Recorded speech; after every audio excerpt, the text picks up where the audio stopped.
Good afternoon, everybody. John Harris here, managing partner with Fortune Management. I hope everybody's having a great Saturday. It has been a long week for this guy. A couple of full-day consults, 2-day training university in Atlanta. Did a couple of practice evals for clients that are buying their first practices. And I'm on my way back home now. Got about another 45 minutes of drive time. And I want to take a few minutes and walk through a question that I get asked pretty consistently and something that I help a lot of my clients with.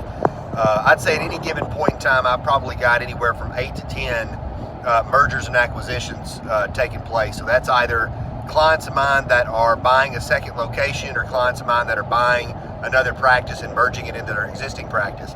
And when you do this, there are a handful of variables that you really need to take into consideration. I'm not going to go into a lot of detail on any one in particular. I just want to basically cover what those variables are, and then I'll break those out into more detail in separate videos because they're important. They're important considerations. So the first one, obviously, is procedure mix. If you're not doing certain procedures and the doctor whose practice you are acquiring, he's doing sleep, ortho, implants, third molars, he's doing all that stuff and you're not doing any of that stuff, there's a significant amount of revenue and a significant amount of profitability that's going to immediately disappear. Because you're not providing those procedures, specifically profitability, because those are big profitable procedures. And so you need to take that in consideration on the front end. That's a risk, okay? And then obviously with any risk, I'll add this in here, with any risk that you assume when you acquire the practice, there's return. So what you're doing when you're playing this M&A game is you're balancing risk and return. Just like you do in your just like your financial advisor does in your portfolio, there's a certain level of risk that we're comfortable with, and there's a certain level of return, that we need. So the more risk that you're willing to assume, then the higher the return that you have the potential to generate. So procedure mix is the first one. Second one I would say is insurance strategy. If the doctor is in network with 15 insurance plans and you're not in network with any of them, then there's a 3 to 6 month process, give or take, that it's going to take you to get in network with those plans. And until that time, you're going to be out of network. So we can talk about how you handle that in a different video. There's different ways to go about that strategically. But if you just choose to go in and drop all the insurance plans and become fee for service, then obviously, I'm not saying you can't do that, but there's a discussion that needs to take place there. But if you go in and drop all the insurance plans, then now price has gone up, demand's going to go down. That's a risk of attrition. You're going to risk losing patients. Third thing is going to be fee schedule. If the fees haven't been updated since 1985 and the doctor's charging $740 for a crown, and a crown fee in your zip code on the 80th percentile in the NDAS is $1260, and you go in and adjust your fees, then obviously price goes up, demand goes down, you're going to run the risk of attrition. Fourth variable I would take into consideration is going to be perio percentage. I've never seen perio clinically neglected.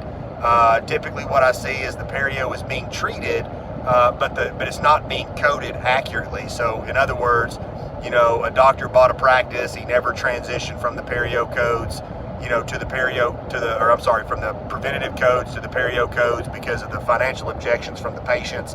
That's a whole discussion in and of itself, but not telling you what to do, no judgment, no criticism, nothing like that. I'm just saying that's the #1 lawsuit in dentistry is undiagnosed perio, and the only way that they know if perio's been diagnosed is the codes that are in the chart. And so there's another thing I want to add to that is you got to think that pain is the biggest motivating factor of human behavior. So if we're coding things preventative and they are in reality therapeutic, then we've eliminated the cost associated with the more complex procedure, and therefore we've eliminated the pain and incentive to change the behavior. The fact that the patient has gum disease is a symptom. The problem isn't perio, the problem is poor oral hygiene and poor prioritization, and probably poor diet, among other things. So that's something you got to take in consideration. If you go in and start, diagnosing perio and coding things perio, then you're going to run patients off. You run the risk of attrition. If the perio percentage is very low, then obviously if you're able to successfully transition, those patients from preventative codes to therapeutic codes, which there's a strategic way to go about that, certainly something that we support our clients with, then obviously there's huge financial return there. So that's another consideration. Fifth consideration, I would say, is diagnostic criteria. If you're a fairly aggressive, if your diagnostic criteria is fairly aggressive and the doctor's practice who you're acquiring was very conservative, then you've got patients who have been coming through recare for the last 2, 3, 4, 5 recare cycles that haven't needed any dentistry, and now you take over and all of a sudden they need 2 crowns and a quadrant of fillings. So, I'm not saying that, if you're more aggressive, you're diagnosing dentistry that's not needed. Everybody's got a different philosophy. That's a very subjective area of clinical dentistry. I'm not saying anybody's right or wrong. I'm just saying it is what it is. You got to take that in consideration. So there's huge return there by enrolling that treatment. And we see that a lot of times when we're acquiring your late career dentist, because as they get a little bit later in their career, then what happens is they start getting a little bit disconnected. Their heart's not in it. They're not passionate about it anymore. They're not investing in technology. They're not investing in CE. There's to some degree of clinical neglect that we find.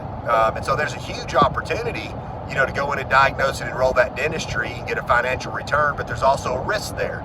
So then again, risk and return. And then the last variable that I would say that you need to take into consideration is treatment planning. So if you've got some doctors out there that when they treatment plan, they just treatment plan they treatment plan what needs to be done, but the only thing that they present is the first phase. And so they go in and let's say they diagnose $10,000 worth of dentistry, but the only thing that they present to the patient is the first $2,500. And so that patient, says, whatever they say, then they go to another practice, and let's say they go to the second practice, and that practice is comprehensive treatment planning, and they present the whole $10,000 treatment plan. So it's a dangerous little thing that we've created, because it's either going to make one of those doctors look incompetent, or it's going to make the other one look like a crook. And so we've got to be careful about that. So I'm not saying one doctor's right, the other one's wrong. I'm personally an advocate of comprehensive treatment planning and putting it all out there on the front side of the discussion, so that we eliminate any kind of confusion, any kind of situation like that. It's all out there in the open, honest, supportive, and non-judgmental communication. We want to be open and transparent about what's going on in the patient's mouth, and give the patient the options, establish rapport, and help them see the importance of taking care of the issues and providing the dentistry to provide a solution. So those are 5 or 6 variables that you really need to take into consideration. That's not everything. There are some other variables in there that those are probably the biggest 5 or 6 that I look for when I go into a practice for the first time. And there are ratios and numbers like that, and I can go into that in more detail in another video, but I wanted to get this one out just for you guys that are interested in playing the M&A game. You may have a practice that you're looking at, you may be considering, or you may not even know where to begin. Regardless of where you are, mergers and acquisitions are a fantastic growth strategy. I highly recommend you take advantage of it. There's never been a bigger opportunity in the industry than right now, with one of the biggest generations in the history of the world making its exit.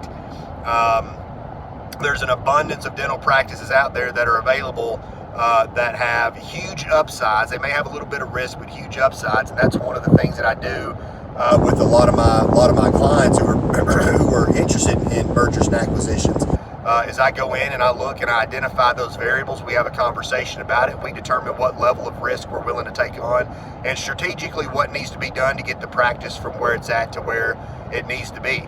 And I've seen some incredible success stories. I've got one most recently. I've got 2 that I'm fixing to execute in Georgia, but one most recently in Georgia was acquired about 18 months ago, and that practice went from about $980,000 a year, and it's on track to do $2.4 million now 18 months later.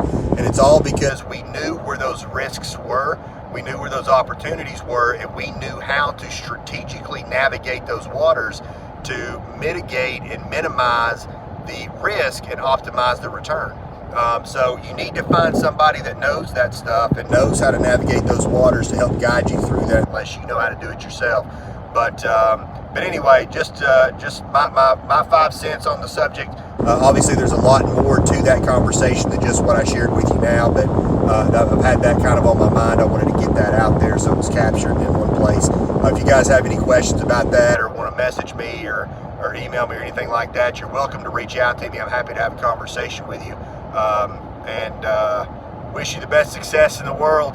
So getting ready to go watch the Vols. Hopefully we don't lose to BYU after getting beat by Georgia Southern last week. But I'm through and through volunteer and I bleed orange, man. So I'm gonna stick with my boys till the end of time. But till next time, God bless.